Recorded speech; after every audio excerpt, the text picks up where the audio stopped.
Presented by Unique Films. Music by Rakesh Mittal Brothers.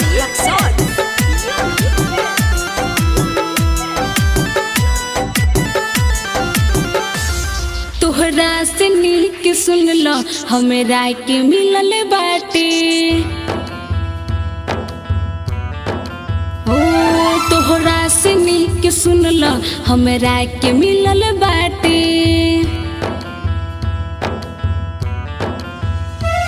हम use कइनी तहरा confuse कइनी तहरा हम यूज कइनी तहरा कन्फ्यूज कइनी तहरा। अब जिंदगी हम बिताइब सुन लो तू ओकरा साथे। हो तोहरा से नीक सुन लो हमरा के मिलल बाटे। तोहरा से नीक सुन लो हमरा के मिलल बाटे। जेकरा ला हमके छोड़ले लात मार के ऊ भगाई।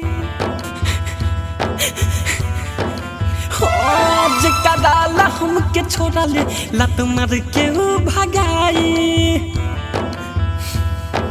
तब तोरा बुझाई हमरा के ठुकरा के चल गइले तू रुला के।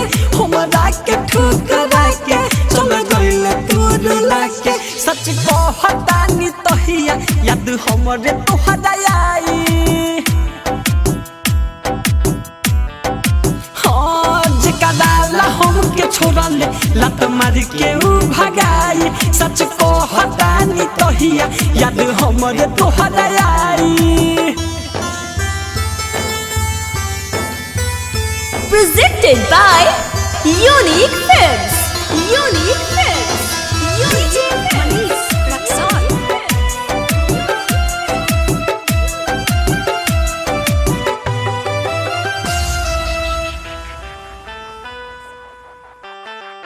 हाँ जितना ले हम कदी हनी ना करी कोनो। जे जे तू कहत रह पूरा करत रही सब। कब बदल गई रे मनवा के तोहरा रहे सुनो तू ई भरम। बस टाइम पास करत रही साथे तोहरा हम। बोलला से तोहरा हमरा कुछ हो ना होके पाई। काहे धोखेबाज बारिश रे। हाँ जेकरा ला हमके छोड़ले लात मार के ऊ भगाई। सच कहतानी तहिया याद हमरे तोहरा आई।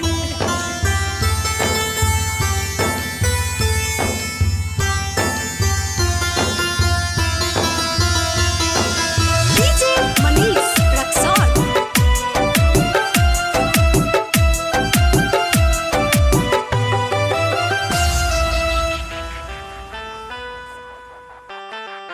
हाँ विक्रम बेदर्द रोशन उज्जवल से कइल छल। सपनों में नहीं सोचनी तू जइबे बदल।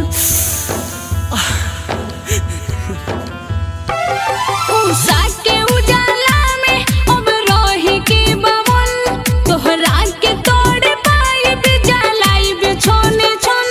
मर जाला गई जखम पे ना देम तो ही दवाई। बस कर सकेले तूरे। हाँ जेकरा ला हमके छोड़ले लात मार के ऊ भगाई। सच कहतानी तहिया याद हमरे तोहरा आई। बागायत्री रिकॉर्डिंग स्टूडियो राजापुर सोनी बाजार सीतामढ़ी बिहार। जेकरा ला हमके छोड़ले लात मार के ऊ भगाई। हाँ जेकरा ला हमके छोड़ले लात मार के ऊ भगाई। तब तोरा बुझाई